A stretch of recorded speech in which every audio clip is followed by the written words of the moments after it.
ঈদুল আজহা উপলক্ষে অতিরিক্ত যাত্রী সেবা নিশ্চিত করতে বাড়ানো হচ্ছে ট্রেনের কোচ সংখ্যা। আর সেই প্রস্তুতির কেন্দ্রবিন্দুতে এখন সৈয়দপুর রেলওয়ে কারখানা। কাঁচামাল সংকট ও শ্রমিক ঘাটতির মধ্যেও দিন রাত পরিশ্রম করে পুরনো কোচগুলোকে নতুন রূপ দিচ্ছেন শ্রমিকরা। ঈদ যাত্রা নির্বিঘ্ন রাখতে কিভাবে চলছে সেই কর্মযজ্ঞ, নীলফামারী প্রতিনিধি নূর আলম বাবুর তথ্য ছবিতে আরও জানাচ্ছেন মাসুম আলিসা। কোথাও ওয়েল্ডিং, কোথাও বডি মেরামত, আবার কোথাও রং করা হচ্ছে পুরনো কোচে। ঈদ সামনে রেখে যেন দম ফেলার ফুসরত নেই সৈয়দপুর রেলওয়ে কারখানার শ্রমিক কর্মচারীদের। কাঁচামালের সীমিত সরবরাহ, পুরনো যন্ত্রপাতি আর দীর্ঘদিনের জনবল সংকট, সব প্রতিকূলতার মাঝেও সচল দেশের ঐতিহ্যবাহী এই রেল কারখানার কার্যক্রম। পরিশ্রম বেশি হলে আমরা একটু মাথা পেতে নিচ্ছি যে যেহেতু ঈদের সময়, ঈদের আগে আমরা কাজগুলো শেষ করতে পারবো।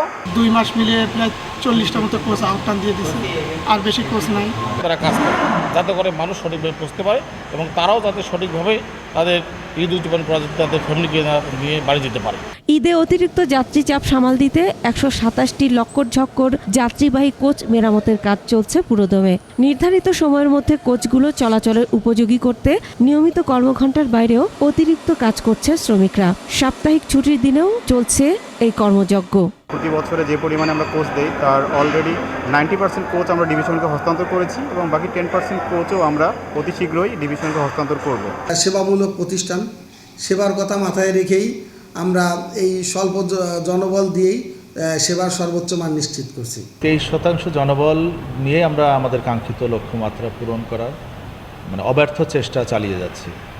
আর এর পেছনে রয়েছে সুষ্ঠু ব্যবস্থাপনা। মেরামত শেষে এসব কোচ রাজধানী ঢাকা সহ দেশের বিভিন্ন আন্তনগর ট্রেনে যুক্ত করা হবে।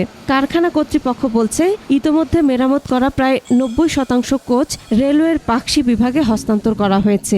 বিদেশ নির্ভর মালামাল অনেকাংশে আসা শুরু করেছে, অনেকগুলো মালামাল পেয়েছি আমরা সেই লক্ষ্যে আমরা ব্রডগেজ, মিটার গেজ দুই ক্ষেত্রেই আমাদের ঘাটতি কমিয়ে কিছু অতিরিক্ত দেওয়ার চেষ্টায় কাজ করে যাচ্ছে।